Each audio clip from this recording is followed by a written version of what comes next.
Tonton video ini sampai selesai agar Anda tidak gagal paham.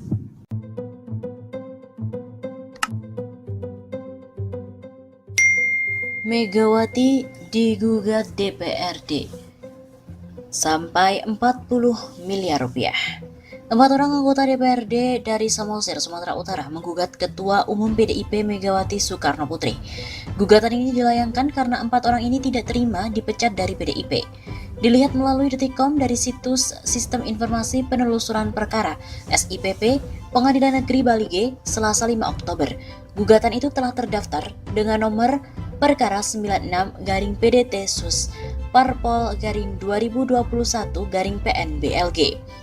Para penggugat adalah Saud Martuatamba, Rinaldi Naibaho, Hari Jono Situmorang, dan Romauli Panggabean.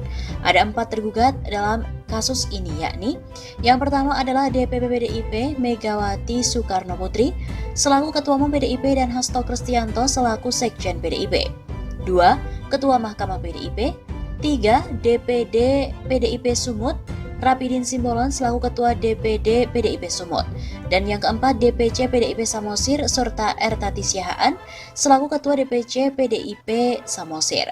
Berikut ini adalah petitum para penggugat. Yang pertama, menerima dan mengabulkan gugatan para penggugat secara keseluruhan. 2. Menyatakan para tergugat telah terbukti melakukan perbuatan melawan hukum atau on remediated kepada para penggugat. Yang ketiga, mengatakan tidak sah dan atau batal demi hukum dan atau tidak mempunyai kekuatan hukum mengikat seluruh perbuatan atau keputusan tergugat 1 dan tergugat 2 yang telah merugikan terhadap penggugat. 4. Menyatakan tidak sah dan atau batal demi hukum dan atau tidak mempunyai kekuatan hukum mengikat surat keputusan tergugat 1 kepada penggugat 1 berdasarkan surat keputusan nomor 93 sekian tanggal 12 April 2021.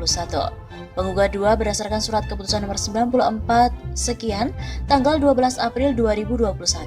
Penggugat 3 berdasarkan surat keputusan nomor 104 sekian tanggal 22 April 2021. Kemudian penggugat 4 berdasarkan surat keputusan nomor 90 sekian tanggal 15 Maret 2021. Kemudian yang kelima, memerintahkan tergugat 1 untuk mencabut surat keputusan pemecatan. Penggugat 1 berdasarkan surat keputusan nomor sekian tanggal 12 April 2021. Penggugat 2 berdasarkan surat keputusan sekian tanggal 12 April. Kemudian penggugat 3 berdasarkan surat keputusan sekian tanggal 22 April. Dan penggugat 4 berdasarkan surat keputusan nomor sekian tanggal 15 Maret 2021. Kemudian yang keenam, menyatakan para penggugat adalah sah sebagai anggota PDIP dan anggota DPRD Kabupaten Samosir periode 2019 sampai 2024 dari PDIP. 7. Menghukum para tergugat secara bersama-sama untuk membayarkan ganti rugi baik kerugian material maupun imaterial kepada para penggugat sebesar 40,7 miliar rupiah secara tunai dan seketika setelah perkara ini berkekuatan hukum tetap atau inkrah.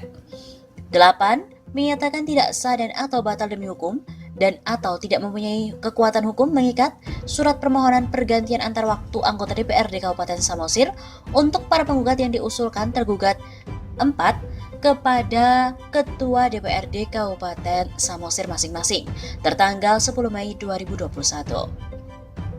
Kemudian yang ke-9, memerintahkan para tergugat untuk merehabilitasi harkat, martabat, dan kedudukan para penggugat seperti semula.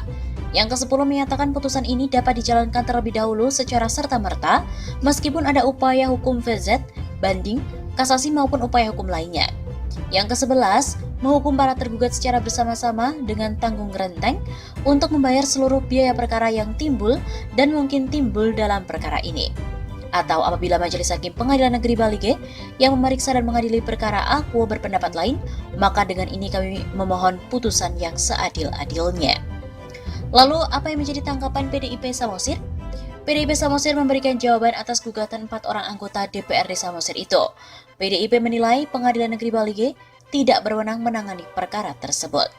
Bahwa karena para penggugat terbukti secara sah dan meyakinkan belum pernah mengajukan surat permohonan penyelesaian perselisihan kepada Mahkamah Partai PDI Perjuangan, maka sangat beralasan dan berdasarkan hukum untuk Majelis Hakim Pengadilan Negeri Bali G untuk menyatakan tidak berwenang mengadili perkara tersebut. Tutur kuasa hukum PDIP Samosir BMS Situmorang. Dia juga mengatakan 4 anggota DPRD yang dipecat PDIP itu telah melakukan gugatan ke Mahkamah Partai, bahwa untuk memenuhi persyaratan-persyaratan gugatan sebagaimana ditentukan dalam pasal 32 ayat 1 dan 2 Jungto pasal 33 ayat 1 Undang-Undang Nomor 2 Tahun 2011, maka sebelum mengajukan gugatan ke Pengadilan Negeri Balike, seharusnya para penggugat itu terlebih dahulu mengajukan surat permohonan penyelesaian perselisihan kepada Mahkamah Partai dan bukan mengajukan surat permohonan pembatalan SK DPP tentang pemecatan. Begitu jelas Sitomorang.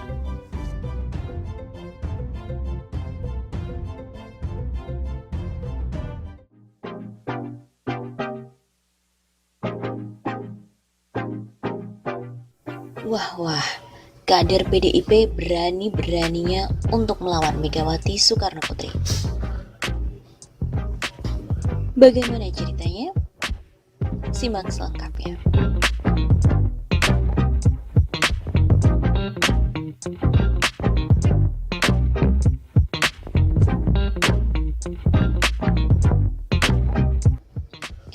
Di tengah kisruh yang terjadi di tubuh Partai Demokrat, ternyata banyak juga konflik di tubuh PDIP. Hanya saja pemberitaannya tidak riuh seperti kudeta yang dilakukan oleh KSP Jenderal Purnawirawan TNI Muldoko terhadap Ketua Umum Partai Demokrat Agus Harimurti Yudhoyono atau AHY. Nah, seperti diberitakan pada Kompas di tanggal 10 Maret 2021, Ketua Umum PDIP Megawati Soekarno Putri digugat oleh mantan kader Partai Banteng ke Pengadilan Negeri Jakarta Pusat. Gugatan ini dilayangkan oleh Rismawati Simarmata yang belum lama ini dipecat dari PDIP. Namanya ada kemiripan dengan Tri Risma Harini, mantan wali kota Surabaya yang sekarang menjadi Menteri Sosial. Sama-sama bernama Risma.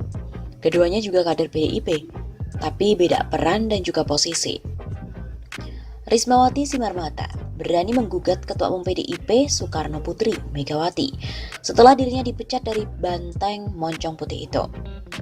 Selain Megawati, gugatan tersebut juga ditujukan pada Sekjen PDIP Hasto Kristianto, kemudian Ketua DPD PDIP Sumatera Utara Jarod Saiful Hidayat, dan juga Ketua DPC PDIP Samosir serta Ertati Siahaan. Dalam petitum gugatannya, Rismawati meminta majelis hakim untuk membatalkan pemecatannya baik sebagai kader PDIP maupun sebagai anggota DPRD Kabupaten Samosir. Ketua DPC PDIP Samosir serta Siahaan menyampaikan pemecatan itu karena Rismawati mendukung calon kepala daerah di luar PDI Perjuangan pada Pilkada 2020. Pemecatan terhadap kader PDIP Rismawati menggambarkan aturan di organisasi partai tersebut bersifat feodal dan otoriter. Gugatan yang diajukan kader PDIP Samosir itu menunjukkan bahwa penerapan aturan di internal PDIP dilakukan secara sewenang-wenang. Sehingga wajar kalau kemudian Rismawati menggugat Megawati Soekarno Putri selaku pimpinan tertinggi di PDIP. Dia mengajukan gugatan ke pengadilan karena diyakini Rismawati memiliki argumentasi hukum yang kuat. Saya mengapresiasi keberanian Rismawati yang berani melayangkan gugatan pada Megawati sebagai pimpinan partai penguasa saat ini. Di atas kertas memang kecil kemungkinan bagi kader PDIP Samosir untuk bisa memenangkan gugatan di Pengadilan Negeri Jakarta Pusat.